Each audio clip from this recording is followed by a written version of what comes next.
आज की ताजा खबर। नमस्कार, हरकारा न्यूज रूम में आपका स्वागत है। हरकारा मतलब शोर कम और रोशनी ज्यादा। और हम यहाँ पर अपने न्यूज़लेटर के बारे में बात करते हैं जो टेक्स्ट और ऑडियो की शक्ल में आप तक आता है। मेरे साथ हैं राजेश चतुर्वेदी और गौरव नौरियाल। और पहले हम आज की सुर्खियां देख लेते हैं जो हमारे न्यूज़लेटर में हैं। कल जो सुप्रीम कोर्ट की सुनवाई हुई थी उस पे गहन सघन पुनरीक्षण पे जो मतदाता सूची को लेकर उस पे सुप्रीम कोर्ट ने कहा कि ये आप जारी तो रख सकते हैं पर साथ में आपको आधार, वोटर आईडी और राशन कार्ड स्वीकार करने पर भी विचार करना चाहिए। और उसमें बहुत सारे बाकी गंभीर उनके जो ऑब्जर्वेशंस थे कोर्ट के, जिसमें उन्होंने बताया कि खुद उनको भी दिक्कत होगी सारे दस्तावेजों में से कुछ ढूंढ-ढांड के निकालने की। और उस जल्दबाजी को लेकर भी कई तरह के सवाल हुए। 10 से ज़्यादा याचिकाकर्ता इसमें आए थे और उस पे बात हुई। रिपोर्टर्स कलेक्टिव ने दूसरा पार्ट किया है अपने खोजी खबर का, उसमें कहा है कि बिहार के बाद अब ये प्रक्रिया बंगाल में लागू होगी और उसको लेकर वहाँ पे पहले से सुगबुगाहट चल रही है। मैंने इस पर कुछ लिखा है और 20 सवाल खड़े किए हैं इस पूरी प्रक्रिया पर। और साथ में कामायनी स्वामी से, जो कि बिहार में ही एक जमीनी कार्यकर्ता है, भारत जोड़ो अभियान से जुड़ी हुई हैं और वहाँ मजदूर और किसानों के साथ काम करती हैं, उनसे बातचीत की है और वहाँ से समझने की कोशिश की कि वहाँ पर क्या हो रहा है। दिल्ली पुलिस ने एक दलील दी है कि जब तक बेकसूर साबित नहीं होंगे दंगा आरोपियों को जेल में रखा जाए। मतलब उन पे कोई जमानत वाली जो है वो चीज ना लागू की जाए, उन्होंने हाई कोर्ट में ऐसा कहा है। कांवड़ यात्रा शुरू हो चुकी है तो उसके साथ साथ जो पूरा जो बाकी लोगों के साथ वहाँ पे दिक्कतें भी शुरू हो गई हैं, जिसमें अब क्यूआर कोड का इस्तेमाल किया जा रहा है। और एक कोई स्वामी है जो बाबा वाबा टाइप के हैं जो ढाबा मालिकों को परेशान कर रहे हैं। एक मंत्री से जब ये पूछा गया कि भाई बिजली नहीं है तो उन्होंने कहा कि जय श्री राम बोलो, तो ये एक नया एक समाधान लोगों के सामने पेश किया जा रहा है। और दूसरे एक भाजपा के ही मंत्री हैं जिनसे जब पूछा गया कि सड़कें सड़कों पे गड्ढे हैं, तो उन्होंने कहा जब तक सड़कें रहेंगी तब तक गड्ढे भी रहेंगे, अगर सड़कें नहीं होंगी तो गड्ढे ही क्यों होंगे। ये उनका एक नया लॉजिक था। तो हम लोग एक तरक्की के नए मुकाम हासिल कर रहे हैं इन हिसाब से। महाराष्ट्र के किसी स्कूल में छात्राओं को पीरियड्स उनके जांचने के लिए, उनको मासिक धर्म जांचने के लिए उनको उनके कपड़े उतारे गए और 8 लोगों पे केस दर्ज हुआ है, प्रिंसिपल समेत। हम हमने जिक्र किया है जो कि परसों जो बड़ी हड़ताल थी मजदूरों की, जिसमें 25 करोड़ लोग शामिल हुए थे, इस सवाल के साथ कि क्या आपने खबर देखी और क्या आप में ये बात सूझी कि एक एक खबर थी इस देश के लिए, जो शायद मुख्य धारा ने लगभग उसको बिल्कुल उपेक्षा ही की उसकी। मणिपुर में जो है हिंसा शुरू हुए 2 साल हो चुके हैं और अब वहाँ पर ये एक नया विचार आया है कि क्यों ना कुकी और मैती जो असंतुष्ट समूह हैं, उनको एक टेबल पे बैठ के बात करवाई जाए। बहुत ही एक तत्परता से जो सरकार वहाँ पे कर रही है मणिपुर को लेकर, उस पे से उसकी एक मिसाल है। वकीलों को जो सम्मन भेजा जाता है खासतौर पे ईडी द्वारा, जो किसी को अगर अपनी किसी आरोपी को जो सलाह दे रहे होते हैं, जो उनके वकील होते हैं, तो उस पर सुप्रीम कोर्ट ने संज्ञान लिया है उस पर। और ट्रम्प ने जो ब्रिक्स के बाद ब्राजील को टैरिफ की धमकी दी है, तो लूला ने कहा है, जो वहाँ के राष्ट्रपति है, कि हम उतना ही टैरिफ लगाएंगे अमेरिका पे जितना कि अमेरिका धमकी हमको दे रहा है। इलॉन मस्क की जो उनको इजाजत मिल गई है, मंजूरी मिल गई है कि अपना वो सैटेलाइट इंटरनेट का बिजनेस कारोबार भारत में खड़ा कर सकते हैं। और लिथियम खदानों में जो एक तरफ मुनाफा है, इस समय रेयर अर्थ मेटल्स और मिनरल्स के बारे में बहुत ज्यादा बात चल रही है, खासतौर पर चीन जिस तरह से आगे बढ़ा है ईवी और बाकी बिजनेस में, तो उसमें बाकी चीज उसकी जो मानवीय कीमत क्या है उस पर एक खबर है। एक खबर ये भी है कि बीबीसी पे जो काम करने वाले करीब 100 से अधिक लोगों ने ये लिखा है कि उनसे इजराइल के लिए प्रचार कर पीआर करवाया जा रहा है, जो कि बड़ी खबर है। और एड शीरन जो हैं वो जो गायक हैं वो गायक पेंटिंग करने लगे हैं और उनकी पेंटिंग्स जो हैं वो एक मशहूर अमेरिकन चित्रकार से मिलती-जुलती हैं। तो उसको लेकर एक फीचर है। हालाँकि शीरन जो है उसको चैरिटी में दे रहे हैं उस पूरे फाउंडेशन के लिए इस पे ये पेंटिंग्स बना रहे हैं। ये आज की हमारी सुर्खियाँ थी, पर पहले हम चलते हैं बिहार। राजेश, ये पूरा क्या रहा सुप्रीम कोर्ट का और इसको हम कैसे अर्थात कैसे बनाएँ इसका जो है ये क्यों मैटर करता है?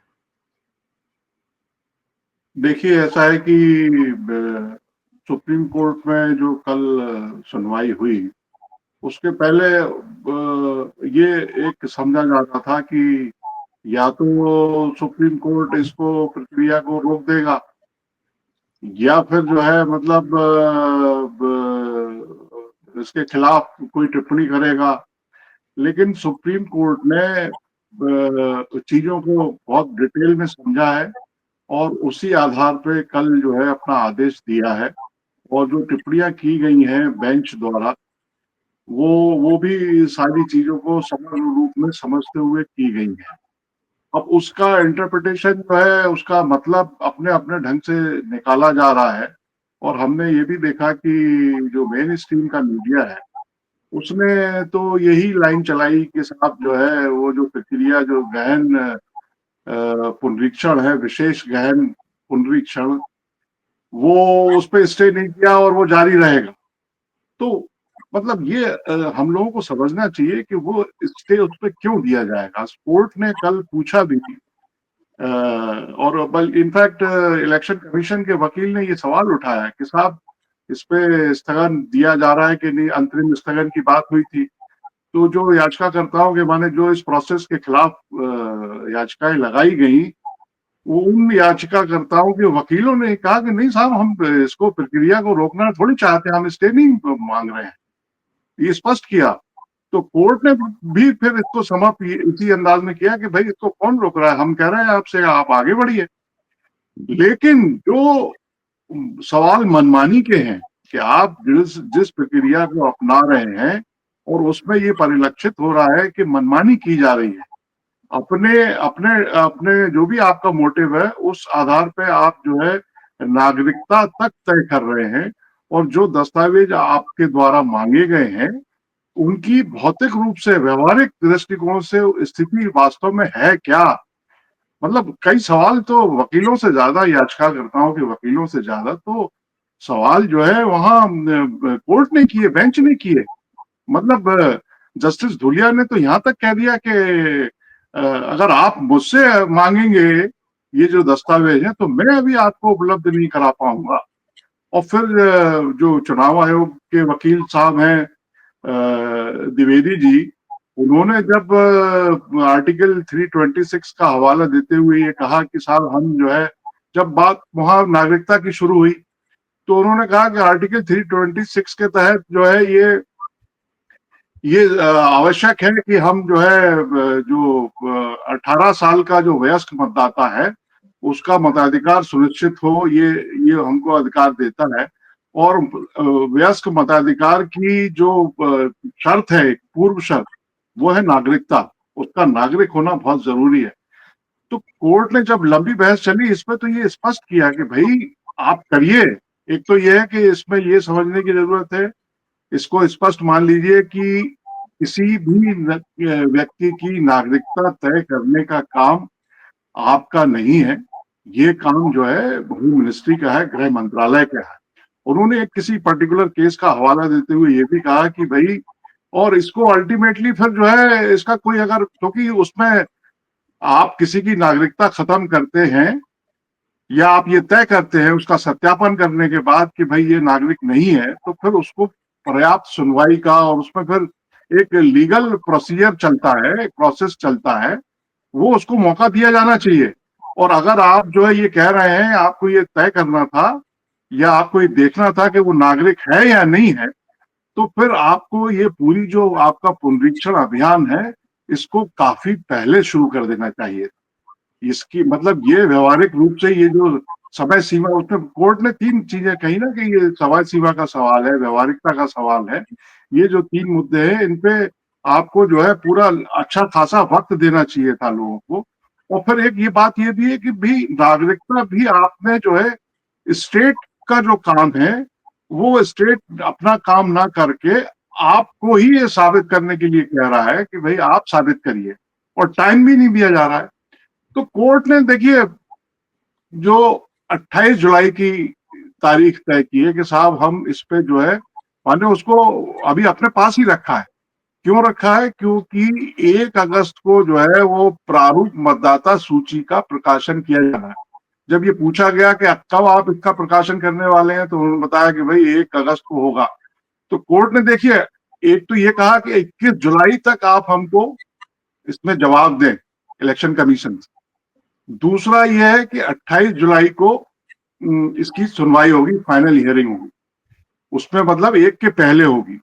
तो उसमें वो इलेक्शन कमीशन से ये कहा गया कि भाई हम आपको दिखा देंगे सारी चीजें जो जो हम कर रहे हैं, क्योंकि वहां ये भी क्लेम किया गया कि साहब करीब 65% जो है फॉर्म बोले अब भर गए हैं और आ गए हैं।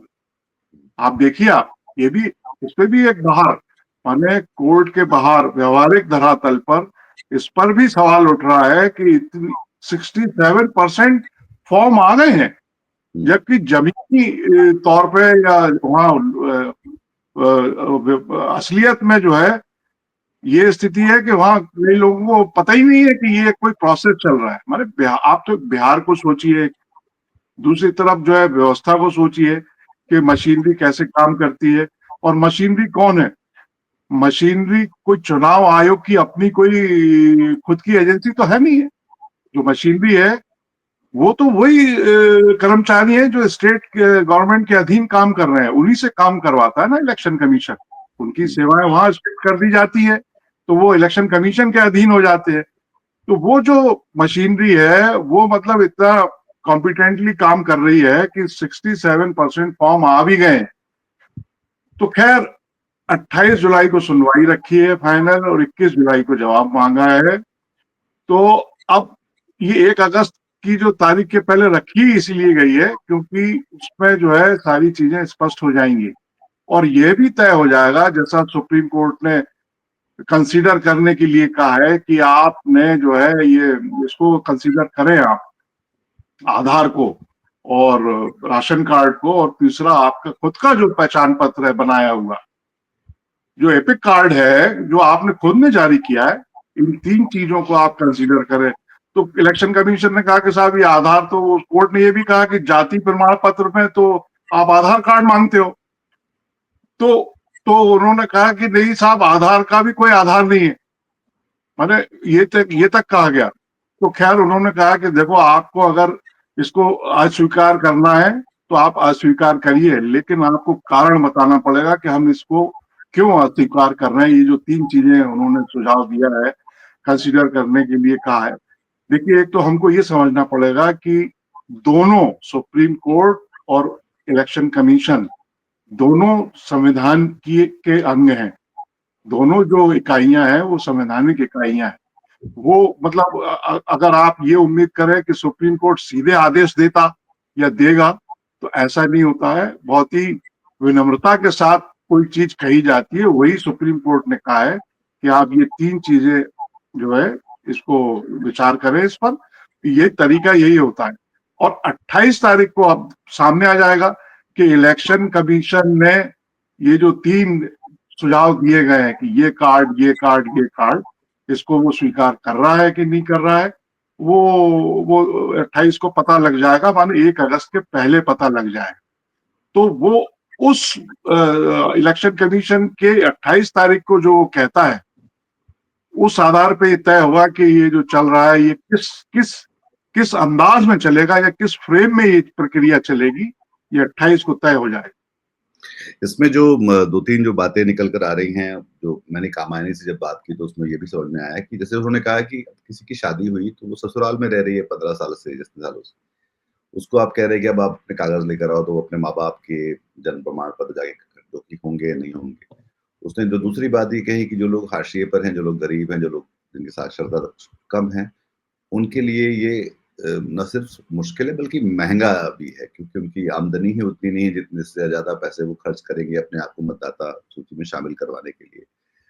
तीसरा उसने ये कहा कि उन्होंने ये कहा कि जो जो बीएलओ जो है, अ, वो खुद ही मतलब परेशान घूम रहा है, क्योंकि उस पे ऐसा काम सौंप दिया गया है और उसमें एक नियत समय में उसके पास एक टाइमलाइन की तलवार है और साथ में वो जितने सारे कागज़ उसको लेके घूमने हैं, उतना तो कोई जो है मतलब वो अपने आप में उसको वेट लिफ्टर की तरह बदल देगा, अगर वो सचमुच अपने काम को ठीक से करता रहे। तो ये जो अव्यावहारिकता जो पूरी इस बात की है और जिस तरह से इसको लगभग थोपा जा रहा है, और इसलिए ये इसको बोलते हैं कि ये नाइंसाफ़ी ये है दरअसल कि आप लोगों के लिए मुश्किल बना रहे हैं, लोगों के लिए महँगा बना रहे हैं। जो सरकारी मशीनरी है, जो कि खुद ही बहुत आप जानते हैं कि बिहार में सरकार किस तरह से काम करती रही है, उन पर आपने एकदम से दौड़ा दिया है कि और कोई काम नहीं करके सिर्फ़ ये करना है। तो इन सारे चीज़ों के हिसाब से जब देखेंगे तो आपको लगता है कि इसमें हम लोगों के लिए दरवाज़े खोल नहीं रहे हैं लोकतंत्र में शामिल होने के लिए। आप दरअसल लोगों को बाहर कर रहे हैं। इसको बोलते हैं ना कि एक आप इंक्लूसिव अप्रोच है या आपकी एक्सक्लूसिव अप्रोच है। तो आप किवाड़ बंद कर रहे हैं बजाय खोल रहे हैं उन लोगों के लिए। तो ये जो समझने की बात है, जो और इसलिए ये बहुत महत्वपूर्ण इसलिए है क्योंकि इसके ज़रिए ये आगे तय होने वाला है कि हमारा इस देश का जो भविष्य है और लोकतंत्र जो जो जिसको हम जिस तरह से हम जानते रहे हैं, वो कैसे बदलने वाला है। क्योंकि पीछे एसवाई कुरैशी जो पूर्व में कमिश्नर थे चुनाव आयोग के, उनका भी एक पीस छपा और वो कह रहे थे कि जो भारत का ये जो हिसाब है कि हर आखिरी व्यक्ति को शामिल करने का जो है कि वो कई-कई जगह एक व्यक्ति भी वोटर है तो उस तक भी 1 दिन का सफ़र करके गए हैं सुदूर जगहों पे, चाहे वो निकोबार में हो या नॉर्थ ईस्ट में हो। तो वो जो सरक और ये दुनिया जानती है इस बात को कि भारत का सबसे मुश्किल, सबसे बड़ा चुनाव होता है दुनिया में। तो उसको दरअसल एकदम से आप उसमें से काट-छाँट करके और इस तरह से एक नया वो बताने लगे कि ये अब है। और ये इस चुनाव आयोग तो ख़ैर जो कर रहा है वो कर रहा है, पर लगातार इस देश में एक जिसको बोलते हैं अदरिंग बोलते हैं अंग्रेज़ी में कि आप लोगों को अन्य की तरह बताते हैं कि आप अ, उसमें शामिल नहीं हैं। तो चाहे वो अल्पसंख्यक हों, चाहे वो गरीब हों, चाहे वो असंगठित मज़दूर हों। जैसे कि कोविड के समय हमने देखा कि हमारे पास कोई उनके लिए एक सपोर्ट नहीं था सरकार की तरफ से। सरकार उन पे लाठियाँ मार रही थी जब वो लोग लौट रहे थे। तो ये जो अदरिंग वाला जो एक फैक्टर है ना कि आप मैं आपको अदर की तरह महसूस करवा देता हूँ कि आप सगे नहीं हैं हमारे जो है। तो ये भी एक उसमें से निकल कर आता है। तो ये इसलिए ये अपने आप में एक और जो सबसे जो आखिरी बात जो कमेनी के साथ मैं कर रहा था वो ये था कि लोग जो है वो बोले कि हम अपने स्थानीय मुद्दे उठाएँ, हम अपने जो चुनावी मुद्दों पे बात करें लोगों से, अपने जो जो नुमाइंदगी के लिए लोग आएँगे वो बात करें, या फिर हम अपने मतदाता सूची को लेकर जो है उसके सर को पकड़ के बैठे बैठे रहें। तो ये भी एक बिहार के लिए सवाल खड़ा होने वाला है कि भई ऐन वक़्त पे इसको किस तरह से ये प्ले आउट होगा। तो उसके लिए बहुत सारी व्यग्रताएँ हैं लोगों में, बहुत सारी चिंताएँ हैं और वो सवाल तो ख़ैर है ही कि जो बात तो हो गई कोर्ट में कि नागरिकता का तो चुनाव आयोग को तय नहीं करना है।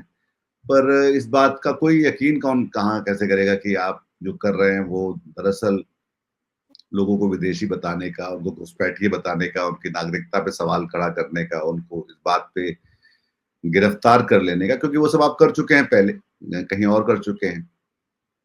तो इसलिए वो भी एक बड़ा सवाल लोगों के ज़हन में तो है जो कौंध रहा है और उससे और उसका निदान जो सरकार को देना चाहिए, जो चुनाव आयोग को देना चाहिए और शायद वो सुप्रीम कोर्ट को भी देना चाहिए, वो निदान, वो आश्वस्ति दरअसल नहीं मिलती दिखलाई पड़ रही।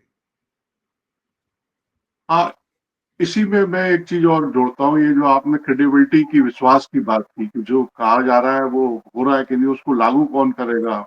सवाल वही ये सबसे ज़्यादा महत्वपूर्ण सवाल तो यही है मुझे लगता है, कि आप अब थोड़ा-सा विषयांतर करें अगर, तो ये जो कांवड़ियों वाला जो चल रहा है मसला, जो शुरू हो हुँ, गया, में हुँ, आप याद करिए सुप्रीम कोर्ट ने ये रोक लगाई थी ना कि वो साहब भोजनालय पे और किसी दुकान पे आपको अपना ये मेंशन करना पड़ेगा नाम, है हुँ, ना? तो जब ये सुप्रीम कोर्ट की रोक लग गई, बुलडोज़र के मामले में भी यही देखा आपने तो जो एग्जीक्यूट जिसको करना है एजेंसी को, वो कहाँ है? वो तो वही जिनके हाथ में है, जिनको उसका कार्य पालन करना है, कार्यपालिका को कार्य पालन करना है, जो कहा जा रहा है उसके आदेश पे अमल करना है। तो वो रास्ता बीच का नया रास्ता निकाल लिया जाता है कि अब ठीक है, नाम नहीं लिखेंगे तो हम क्यूआर कोड ले आए। अब क्यूआर कोड देख के अब लोग जो है क्यूआर कोड देख। खैर, हम बिहार पे थोड़ा सा आते कि देखिए, 1 अगस्त से और 1 सितंबर के बीच उन्होंने कहा है कि साहब हम इसका सत्यापन करेंगे। वो जो बीएलओ है या ईआरओ है, उस पे पूरा जो हमने कल भी बात की थी शायद इस पर, कि वो जो विज्ञापन जारी किया था मुख्य निर्वाचन कार्यालय ने, एक एक पेज का, जिसमें ये कहा गया है कि भाई आपको चिंता करने की जरूरत नहीं है, और आखिर में ईआरओ साहब लोकल लेवल पे अपनी जांच पड़ताल करके ये तय कर देंगे कि आपको रहना है कि नहीं रहना है इस मतदाता सूची। तो वो जो 1 अगस्त से 1 सितंबर तक का जो समय है, इसीलिए सुप्रीम कोर्ट ने 28 जुलाई की तारीख दी। उस अवधि में, 1 महीने की अवधि में दावे आपत्ति पे बात होगी और सत्यापन होगा। अभी आप जैसे अभी आपने बगैर दस्तावेज के फॉर्म जमा करवा लिए, अब वो जो ईआरओ साहब है, माने फिर वही आ गई, वही मशीनरी आ गई, वो ये तय करेगी, आप समझ रहे हैं ना, वो ये तय करेगी कि आप रहेंगे कि नहीं रहेंगे। तो वो जो 2 करोड़ 90 लाख, 2 करोड़ 93 लाख इनफैक्ट, वो लोग जो 2003 की मतदाता सूची में दर्ज नहीं है, जिनका नाम, सबसे बड़ा सवाल उनके अस्तित्व पर है कि उनका क्या होगा, क्योंकि क्योंकि उनके सारी चीजें चेक की जाएंगी और 2 करोड़ 93 लाख लोगों में से ही तय किया जाएगा कि कौन रहेगा कौन नहीं रहेगा। तो 2 करोड़ 93 लाख कोई छोटी मोटी संख्या नहीं है। ये काम हाँ, महीने में होने वाला है भाई। इलेक्शन कमीशन की जो प्रोसेस है वही कह रही है ना कि ये 2003 की मतदाता सूची में 2 करोड़ 93 लाख लोगों को ये चीजें करनी है कि अगर आप इस तारीख को जन्मे हैं और उसके पहले जन्मे हैं तो आप अपने माँ बाप का ले आइए, और अगर आप इस तारीख को जन्मे हैं तो अपने पिताजी का ले आइए। ये सब जो है वो जो 2003 में नहीं है जो लोग, उनको करना है, और असली संकट उनके सामने है। अब इलेक्शन कमीशन ने कहा है कि भाई हमने 67% फॉर्म आ भी गए हमारे पास, मतलब आप 25 तक काम करना है उनको, 25 जुलाई तक। आज हो रही है 11 जुलाई, अपन बात कर रहे हैं, लेकिन सुप्रीम कोर्ट में कल 10 जुलाई को इलेक्शन कमीशन ने ये कहा कि साहब इतने परसेंट तो आ भी गए हमारे पास। अब बताइए कितनी फास्ट काम चल रहा है, और वहां ग्राउंड लेवल पे लोगों को पता ही नहीं है, इस बात का इल्हाम ही नहीं है कि ऐसी कोई प्रक्रिया भी चल रही है। मतलब आप बिहार का जो गांव देहात का सीन भी समझे अगर अपन, कई लोगों को पता ही नहीं। अब ये चीजें आएंगी, अभी बाहर आएंगी। तो इसके आगे चलते हैं। जो कांवड़ यात्रा वाला जो है कि ये एक सालाना जो है ये दमन चक्र जो बाकी लोगों पे शुरू हो जाता है, बाकी लोगों मतलब खासतौर पर मुसलमानों को निशाना बनाया जाता है कांवड़ यात्रा के जरिए। और वो जाहिर तौर पे कांवड़िए जो कर रहे हैं वो खुद तो नहीं कर रहे, वहाँ पे जो स्थानीय पुलिस है, जो स्थानीय प्रशासन है, जो वहाँ की सरकार है, वो अगर चाहे तो ये सब नहीं होगा, पर वो हो रहा है। और वो कोर्ट के कहने के बाद भी ऐसा हो रहा है। तो हम ये समझ, तो ये जो बार बार हम लोग समझ रहे होते हैं कि आप कोर्ट पे चले जाइए, आप ये कर लीजिए, पर उससे होता क्या है कि जमीन पर आपको ये दिख रहा है कि वो दमन चल रहा है, वो सारी चीजें चल रही हैं जो कि जिस तरह से ये चीजें हो रही, तो उसमें लगातार अब इस तरह की खबरें हमको देखने को मिलती रहेंगी, जो कि ये उसकी बदतमीजियां, गुंडागर्दी, हिंसा, नफरत, तो एक तरह से एक खुली छूट जो सरकार देती है। और उसपे बीच बीच में आप देख सकते हैं कि जो वहाँ के पुलिस अफसर हैं वो हेलीकॉप्टर में जाके उन पर पुष्प वर्षा कर रहे हैं। तो ये भी अब बताता है कि हाँ, ये एक सबसे इससे पवित्र काम तो दुनिया में और कोई है ही नहीं। ये जो कांवड़ वाले जो जा रहे हैं, और उसको बजाय उनको रेगुलेट करने के, बजाय उनको तमीज में रखने के, वो लगातार एक दहशत फैला रहे हैं। तो ये हम एक पहलगाम को लेकर तो हम बहुत ज्यादा पूरा जो है देश जो है बहुत ज्यादा मोबिलाइज हो जाता है कि अरे आतंकवाद है, आतंकवाद है। पर ये जो आतंकवाद हम लोग के बीच में, हमारे लोग, हमारी सरकार, हमारी पुलिस प्रशासन जो उसमें शामिल है, वो जो आतंक फैला रहे हैं उसके बारे में हम शायद न सोचते हैं और ना उसके बारे में कुछ सुनना पसंद करते हैं। तो ये अपने आप में एक नए भारत का जो हम निर्माण कर रहे हैं, जो नया हिंदुस्तान है ये, जिसमें वो जो उनका शेर है शायद बशीर साहब का, कि ये नए जमाने का शहर है, कुछ जरा फासले से मिला करो। तो ये उस तरह की बात है कि भाई सब लोग अब दूर रहें, अलग रहें। और उसमें जो समावेशी बात है वो उसको लेकर अब वो टूटता बिखरता नजर आ रहा है। और उसमें शायद कुछ लोग हैं जो उसमें सियासी रोटियां सेक रहे हैं, और कुछ लोग हैं जो जिन्हें इस बात का बिल्कुल बुरा नहीं लगता। हालांकि बहुत सारे लोग ऐसे हैं जिनको इसकी बहुत तकलीफ और इसकी कीमत चुकानी पड़ रही है। हाँ, ये जो कांवड़ियों वाला मामला है, ये यशवीर महाराज जिसकी खबर कैरी की है हमने कि ये बहुत वहां पे पिछले दिनों ये खबर आई थी कि ये यशवीर महाराज साहब जो है वो बकायदा पैंट वैंट उतरवा के ही देख रहे थे। मतलब इसमें बड़ा सवाल हुआ वहां उत्तर प्रदेश में। और प्रशासन के सब कुछ जानते हुए और उसके सामने ये सारी चीजें हो रही हैं, ये अपने आप में एक बहुत बड़ा सवाल है ना कि भाई मतलब जो इस बात सिस्टम है। को आप, हाँ, आप कांवड़ियों पे दरअसल दोष दे भी नहीं सकते। इसका दोष सीधे सीधे उन लोगों पर है जो फूल बरसा रहे होते हैं इन लोगों पे, और ये कह के कि ये एक बहुत पावन पवित्र काम कर रहे हैं। और वो आप अगर जो जिस संविधान की शपथ खाकर आप सरकार में हैं, और जिस संविधान की शपथ खाकर आप तनख्वाह अपनी खाते हैं, तनख्वाह मिलती है जिसके आपको, आप उसके साथ दरअसल बेईमानी और क्या बोलते हैं, बदमाशियां कर रहे हैं। और ये मान लेना चाहिए या फिर हमें कि हाँ ऐसा ही अब निजाम ऐसा ही रहेगा। तो फिर जो हम लोग जो बात कर रहे थे पहले, कि मेरी जो आकार पटेल से बात थी कि क्या, मैंने उनसे पूछा कि क्या हम हिंदू पाकिस्तान बन रहे हैं, तो उन्होंने कहा कि नहीं, हिंदू पाकिस्तान बन चुका है। ये हिंदू पाकिस्तान है हम जो, जहाँ पे ये रोज का हम ये नौटंकी अलग अलग तरह से अलग अलग जगहों पे, महाराष्ट्र हो, उत्तर प्रदेश हो, और अब बिहार में आप देखेंगे किस तरह से बढ़ रहा है, बढ़ने लगा है।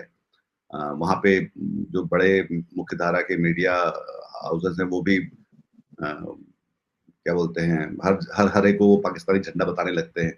तो ये हमको इसके लिए तैयार हो जाना चाहिए, और या फिर इस पर साथ साथ इस बात को रेखांकित करने की, इस बात को देखने की, दर्ज करने की और सवाल करने की प्रक्रिया भी हम लोगों को जारी रखनी चाहिए। क्योंकि जिनको ये काम करने चाहिए थे वो अब अपना काम शायद छोड़ चुके हैं। वो चाहे मीडिया है, वो चाहे डीएम एसपी है, वो चाहे वहां का मुख्यमंत्री है, वो चाहे वहां की अदालतें हैं, सब जो जो उन सब की जो कस्में थी वो सब झूठी साबित हो रही हैं, संविधान को लेकर, लोकतंत्र को लेकर, और इस देश में सभी की बराबरी और नागरिकता को लेकर।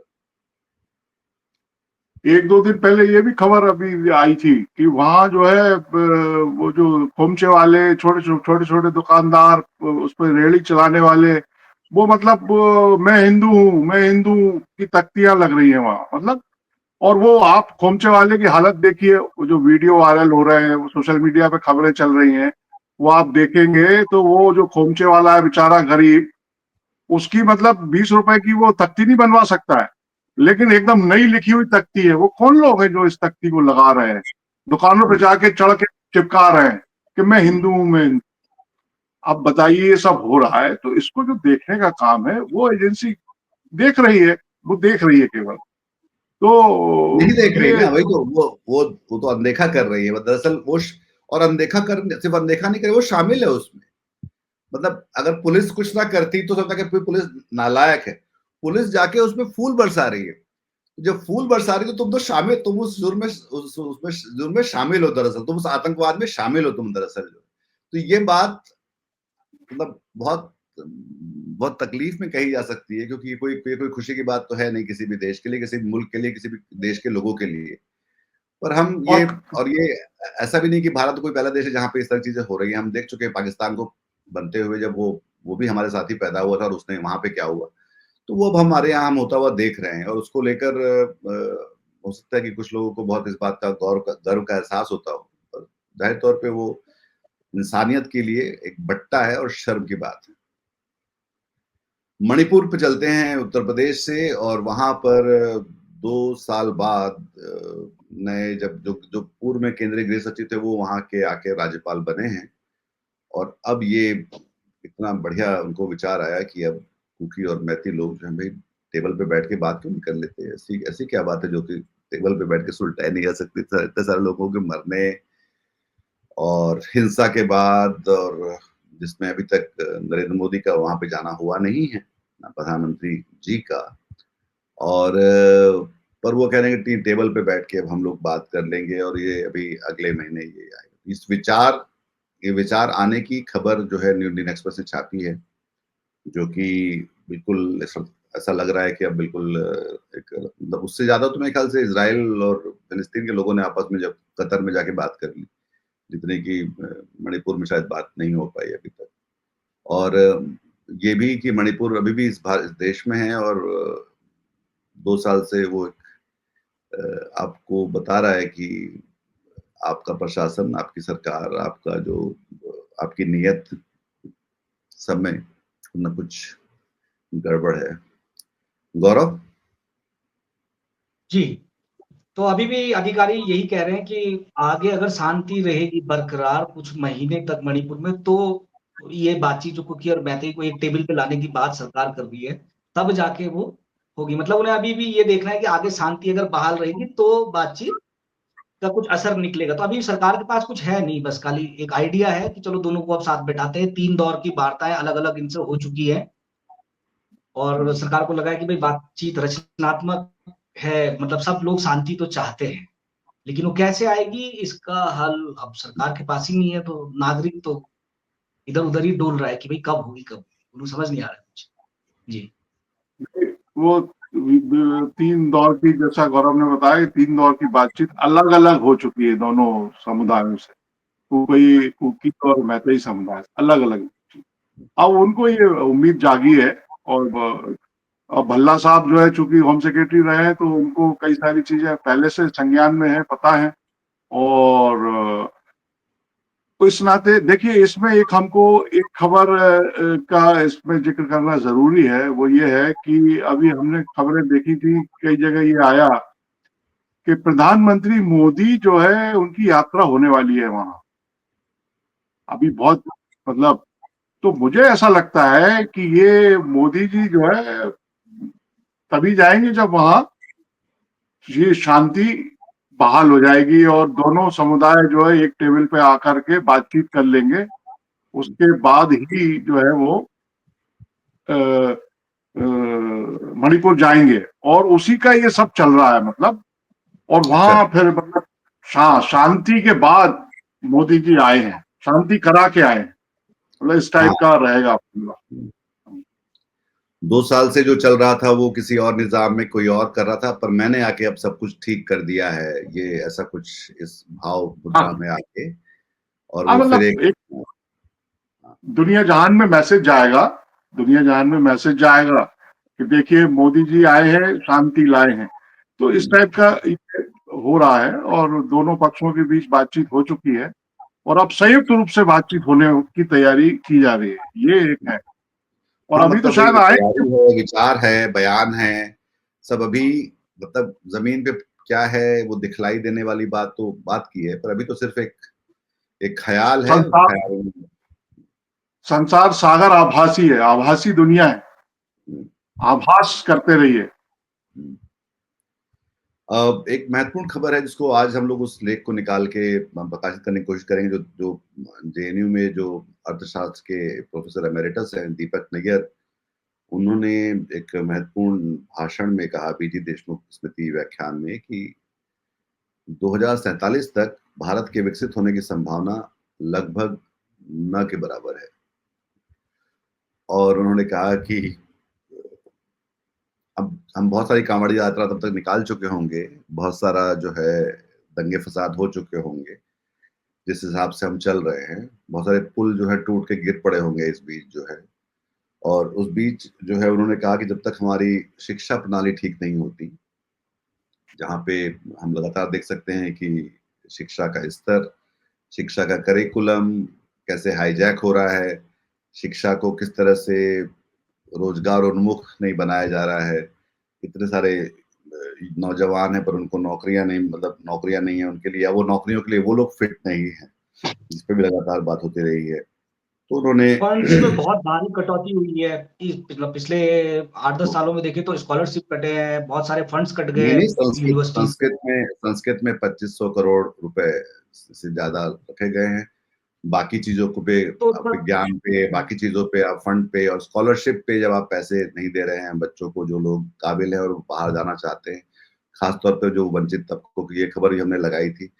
तो ये लगातार उनका ये कहा कि यह कोई संयोग नहीं कि हमारे विश्वविद्यालयों ने कोई नोबेल पुरस्कार विजेता नहीं दिया, और जिस तरह से हम चल रहे हैं मुझे लगता है कि अगले 25 सालों में भी हम ऐसा नहीं कर पाएंगे। तो उनका था कि ये जो एक्सीलेंस और उत्कृष्टता होती है ये भारत के शिक्षा व्यवस्था में नहीं है, और जब तक ऐसा नहीं होगा, जब तक वो क्वेस्ट ऑफ एक्सीलेंस नहीं होगा, हम ये हमारे हरकारा में हम लोगों ने छापा था कि कैसे पिछले 10 सालों में चीन ने अपनी की एक टारगेटेड ये चीजें ली कि 10 क्षेत्रों में हमको जो है दुनिया में अव्वल या दूसरे नंबर पे होना है, तो वो उन्होंने कर लिया इस तरह से।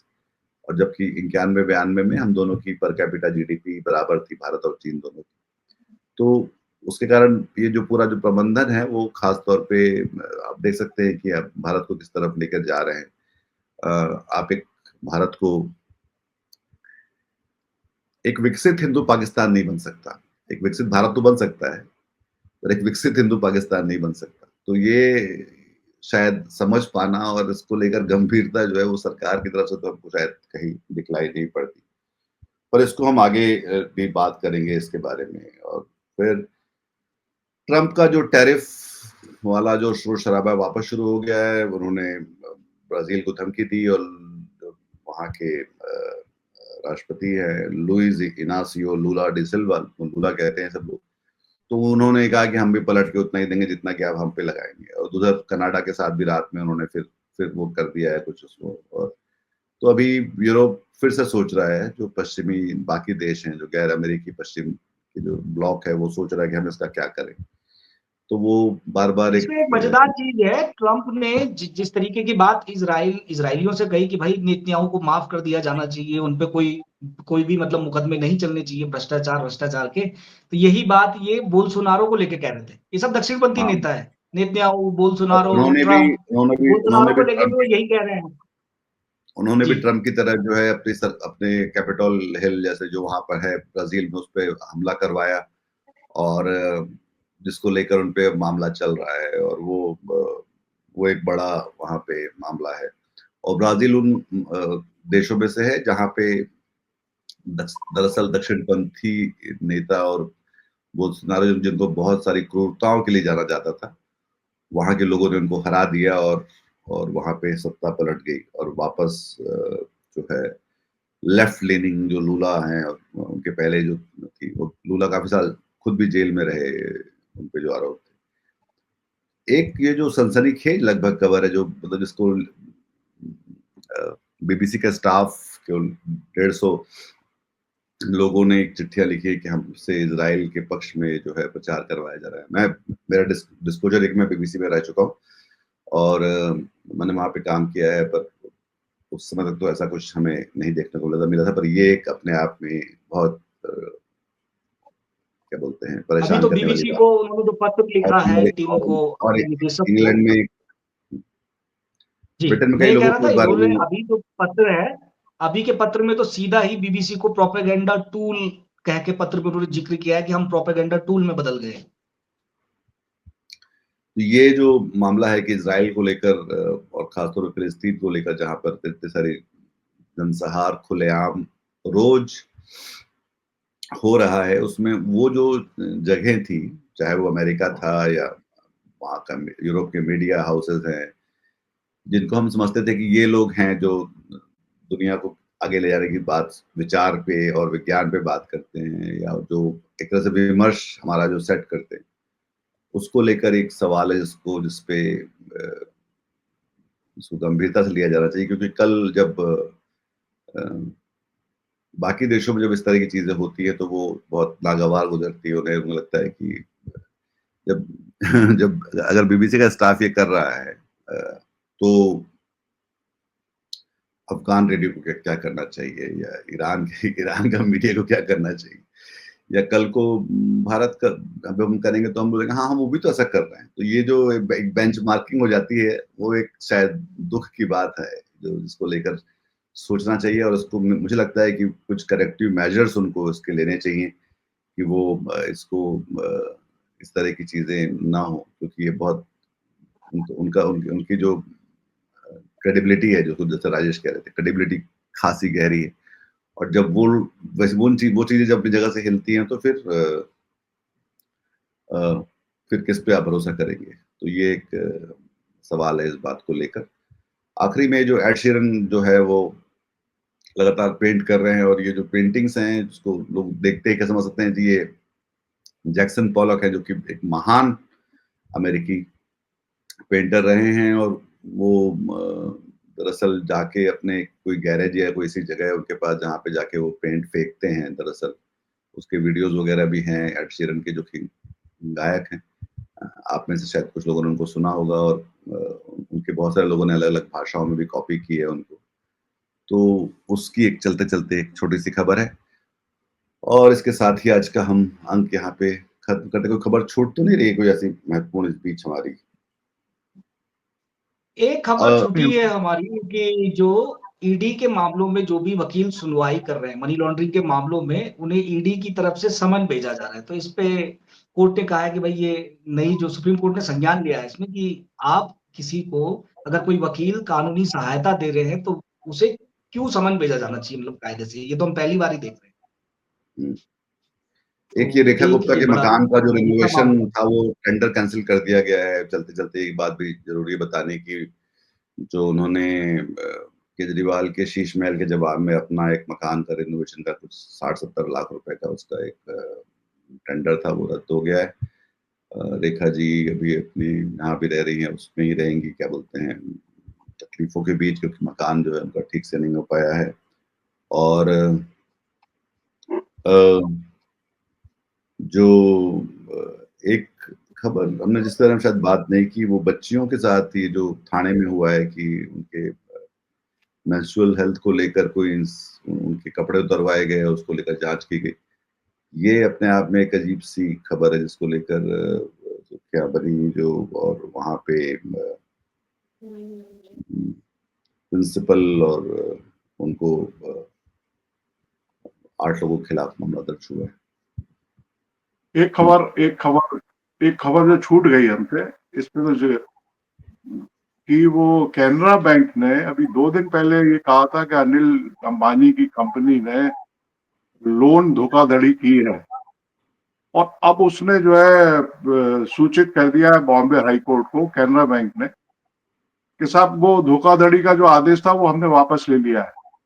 कैनरा बैंक ने जो धोखाधड़ी घोषित किया था 2 दिन पहले, अब हाई कोर्ट में ये कह दिया है कि नहीं वो आदेश हमने वापस ले लिया, मतलब धोखाधड़ी हुई नहीं थी। हमें धोखा हो गया कि हम उसको धोखाधड़ी कह रहे हैं। हाँ, मतलब हमें धोखा, हम धोखे में आ गए। असल में धोखा था नहीं, हम धोखा खा गए। धोखे में आ गए, और हमने इसका आदेश नहीं निकाला है कि हम धोखे में आ गए। हमने हमने हमने ये आदेश निकाल दिया है कि ये धोखा नहीं था, धोखाधड़ी नहीं थी, मतलब, और हम धोखे में आ गए, इसका हमने आदेश नहीं निकाला है। ये कहा नहीं उसने कोर्ट में, कहा नहीं, लेकिन अर्थात था, हम तो, हमारा काम तो अर्थात निकालना है कि अर्थात क्या है। हाँ, आप हो सकता है कि आप बहुत सारी बचने की कोशिश कर रहे हो और ये सब, पर हमारा काम है कि हम उसका साफ साफ अर्थात बताएं कि धोखाधड़ी अनिल अंबानी ने नहीं की, धोखा तो हम खा गए, ऐसा कहते हुए कि हमारे साथ धोखा हुआ है। और हमने इसका आदेश नहीं निकाला है। अच्छा, हम लोगों का काम है अर्थात निकालना, और हमारी जिंदगियों में जो अर्थात में ही जो आनंद छुपा हुआ है, क्योंकि हम अर्थात निकाल के ही थोड़ा बहुत आनंद हासिल कर लेते हैं, भाई हमारी जिंदगी ऐसी है। तो हमने इसका एक अर्थात निकाला और उसी में थोड़ा सा आनंद प्राप्त कर लिया। अब तो कई राज्यों में वो हैप्पी मंत्रालय खुले हुए हैं, मतलब आनंद मंत्रालय खोल दिए गए हैं, जिनकी सरकारों का काम है आपको आनंद में रखना। तो हम तो क्या है, उस उसके जो है वो लाभार्थी है नहीं आनंद मंत्रालय के। हम खुद ही जो है आनंद ढूंढते रहते हैं। नहीं, मुझे लगता है कि आनंद जो है खतरनाक शब्द है, और उसको लेकर खासा मतलब, क्योंकि आजकल तो वो तो राजेश भोपाल में रहते हैं, और मध्य प्रदेश तो पहले भी बहुत उन्होंने तो जैसे कि लोगों ने समझ लिया कि मेरे फ्रिज में क्या खाना रखा हुआ है उस कारण मुझे मेरी जान ली जा सकती है। वैसे ही मध्य प्रदेश में तो ये हुआ कि मैं जो चुटकुला सुना सकता हूँ उसके आधार पे मेरे दिमाग में कौन सा चुटकुला चल रहा है, कौन सी जो है, तो उस पर भी मुझे गिरफ्तार किया जा सकता है और मुझे लंबे समय तक गिरफ्तार रखा जा सकता है। और उसमें जो है उसमें तो खैर क्योंकि एक मुस्लिम भी थे और एक हिंदू भी थे, दोनों लोगों को उन्होंने जो है उठा के बंद कर दिया कि तुम ऐसा सोच सकते हो कि तुम वहां जाओगे तो तुम एक चुटकुला सुनाओगे। तो ये जो एक आगामी जिसको बोलते हैं कि अनुमानित निष्कर्ष निकाल कर भी आपके खिलाफ कानूनी कार्रवाई की जा सकती है। जैसे कि हम लोग जब खबरें बनाते थे बहुत सारे अपराध की, तो उसमें तो था कि योजना बनाते हुए पकड़े गए, पर वो पता नहीं कैसे योजना कागज पे लिख के बना रहे थे कि क्या कर रहे थे। तो पुलिस का एक बड़ा एक छोटा सा कानून है जिसको बार बार बहुत फायदा उठाते हैं इसका। तो ये आनंद उठाना भी जो है वो इतना आसान अब इस देश में उस तरह से रह नहीं जाएगा राजेश। जैसे कि उसकी खासी मिसालें लोगों के सामने बार बार तय की जा रही हैं। हम ही लोग हैं जो सीख नहीं पा रहे हैं इनसे, ठीक से सीख नहीं ले रहे हैं।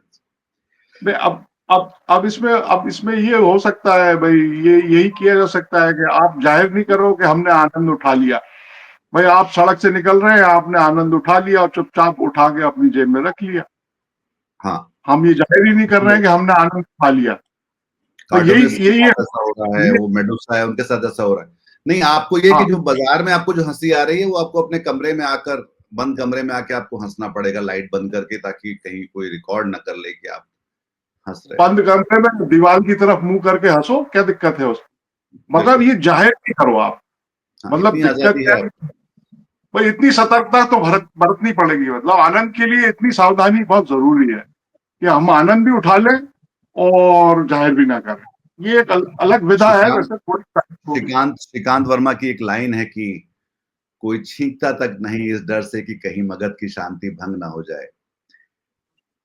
तो आज का चर्चा हम यहाँ खत्म करते हैं और लगातार आपके साथ बने रहेंगे। आपको हमारी बात पसंद आई तो इसको लाइक करिए, सब्सक्राइब करिए और हम ख्याल लोगों के साथ साझा भी करिए। बने रहिए हमारे साथ। और ये हकारा जो एक है जिसमें हम लोग बातें करते हैं, जो ज्यादातर लोग जो बातें जिसके बारे में नहीं करते हैं, और उसको थोड़ा सा आगे बढ़ाइए। हकारा मतलब शोर कम रोशनी ज्यादा। नमस्कार। आज की ताजा खबर, आज की ताजा खबर, आज की ताजा खबर। आओ काका जी इधर, आओ मामा जी इधर, सुनो दुनिया की खबर।